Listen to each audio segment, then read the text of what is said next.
I don't think that young people, especially in later days in junior high school, maybe even earlier than that, are taught enough to think about what they want and how they would go about getting it. And I mean what they want in a deep sense, like how their friendships could be better, how their relationships with their parents could be better, how their life could be better, practically speaking. So we tried to design a program to help younger people do the self-authoring program, but my health interfered with that, and it fell by the wayside, unfortunately. But it's helpful for people to take stock of themselves and to chart a course. And I don't think our education system does a very good job of helping people develop a vision of themselves, a story for themselves. And it's a problem because it also means that they're not ennobled or encouraged the way they should be. And I've seen this all constantly during my lectures, that people are so happy to be encouraged. They're often met with skepticism instead, and I think that's part of the problem with what's happening in our culture politically too, is that, there's this terrible critique of our culture, that all its institutions are fundamentally predicated on arbitrary power, the exercise of arbitrary power. And that implies that the ambitions of people who wish to join that culture and to thrive are expressions of tyrannical, oppressive, arbitrary power. It's very demoralizing to young people. And I don't believe it's true, because I don't think the fundamental motivation is to exploit others. I think that people who do that fail, generally speaking, often precipitously. Societies that organize themselves around that principle are miserable and collapse. They're full of deceit and backstabbing and distrust. It's hell. And so I think that young people are best encouraged. And that means that you actually have to sort of like them. Like you're a mentor. It's like, I'm really on the side of the good in you, and I hope it manifests itself. And I think that's what trust is for, by the way. You should trust other people. Why? They can bite. Why would you trust them? Well, because it's courageous to. And that way you elicit the best from them. At least that's the best opportunity you have. You're going to get hurt sometime. You're going to get hurt distrusting too. But societies without trust are hell on earth. So trusting that's for sure. Next generation, though, starts with you having it in the first place, right? That's sort of passing along those patterns. As if I don't trust anyone, I'm going to instill that in my child. Like, the world's not to be trusted. You can try to change that, and if you know that trust is courage, that can help. Because trust can be just naivety. I trust you because I'm too foolish to know the difference. I've never been hurt. I've never encountered someone malevolent, so I'm naive. And I trust. That's not trust. That's blind faith in an environment that's been too benevolent for your own good. But trust, that's more like, we'll think the best of you to begin with and see what happens. And then if you make a mistake, we'll deal with that and we'll go back to trust. And those are stable negotiating strategies. And so young people need to be confronted with that, and then they need to be helped to chart their course. And that's hard. It takes a fair bit of individual attention because people are so complicated. I produced this other technology at self-authoring that helps people write about their past, analyze their faults and their virtues, and write a plan for the future. It's a useful way of figuring out who you are. You kind of have to hit yourself against the world, but you tell the story about your past, and that helps you understand where you came from. You figure out your virtues and your faults. That sort of helps you understand your strengths and weaknesses. And then a plan gives you a course for the future. It's hard to do all that writing, but it's hard to blunder through life too without a plan. So it's hard either way. Pick your hard. You always talk about that. Choose the difficult, or the difficult will choose you eventually, and you might not like it as much, right? Yeah, well, when it's necessary, like I wouldn't say to go out of your way necessarily to make your life difficult, but if you have a difficult choice in front of you and it's either abandon what you should be doing or do the difficult thing, well, you're going to pay a price for abandonment. So, and I guess I would also say that to understand yourself, it's quite useful to try to not lie as you tangle yourself up in your own lies. People think they can get away with lying, but you can't get away with falsifying the structure of the world. You're going to pay for it. I've never seen anybody get away with anything in my clinical practice. No, the other shoe always dropped. Always. And unsurprisingly, if you drop a weight on your head, above your head, like it's fine until it hits you. Yeah. But then there's changing your mind. Yeah, you can be wrong. That's different. That's a good point, though. It's difficult to dissociate ignorance from lying, but, you get punished when you're wrong often, but that's different, It's not like it's nothing to be ignorant, to be wrong. It's still hard on you, but it's a different kind of hard to be willfully wrong. Responsibility, I think, is an incredible message. Yeah, the responsibility element has been well received by people, and I think maybe that's because that message isn't being delivered as effectively as it should be. The idea that meaning is to be found in responsibility. Yeah, you're saying it hasn't been developed. You're saying it hasn't been promoted as much. Well, there's so much of an emphasis on rights. I mean, imagine if our culture was as dominated by discussion of responsibility as it was dominated by discussion of rights. Gosh, right? Completely. I mean, that's just not how it is at all. Right. And that's strange because your rights, in some sense, are my responsibility, and vice versa. So, right, because your accorded rights, it's distance from other people in some sense. And for them, it's the same. And so you can't have one discussion without the other. Mm-hmm. But our discussion has been very one-sided. And I think that's hard on people because it's about what you're owed. Yeah. And it isn't obvious to me that, I don't know, it's not like not getting what you're owed isn't annoying. It is if you feel that an injustice has been committed. But it isn't obvious to me that people find the deepest meaning in their life in getting what they're owed. I really do think that people find more significance in their life in being of use, utility, and service to other people. That's how it looks to me.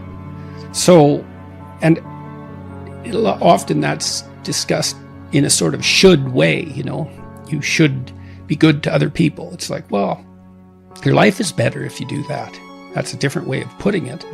And you can get people to think about that. It's like, well, remember those times when people were particularly happy with something that you did, something for them.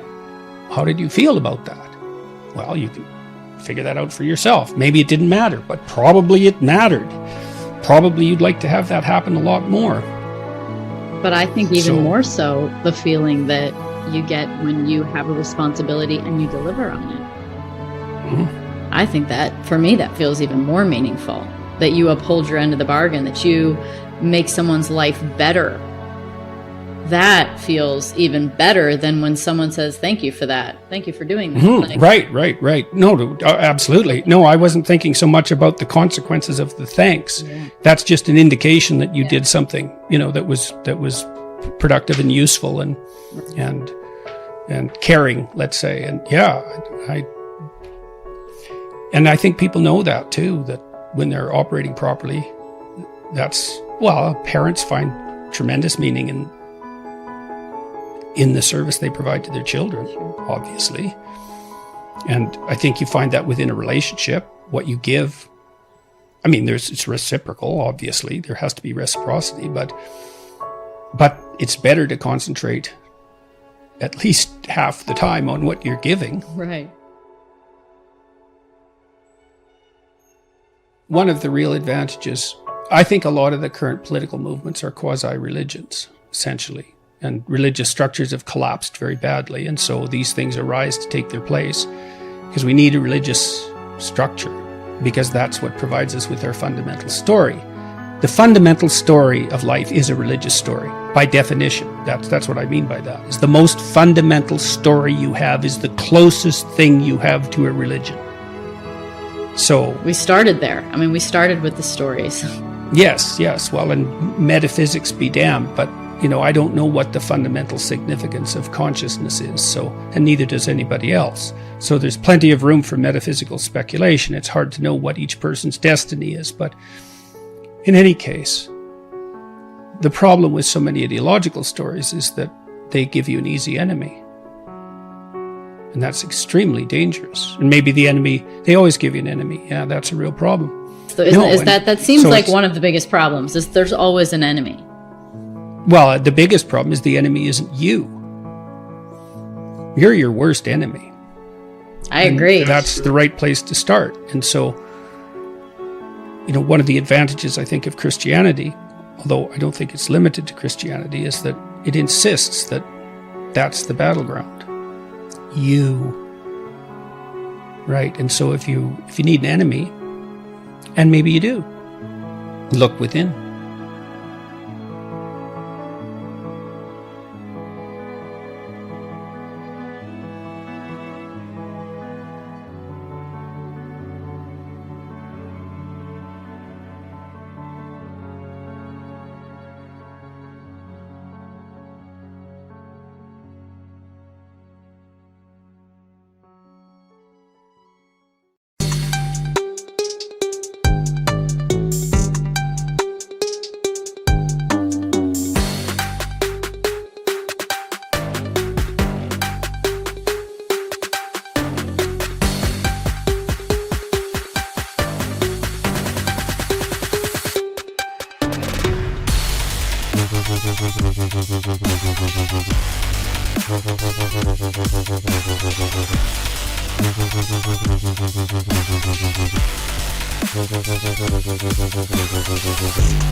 with you I don't ever feel calm.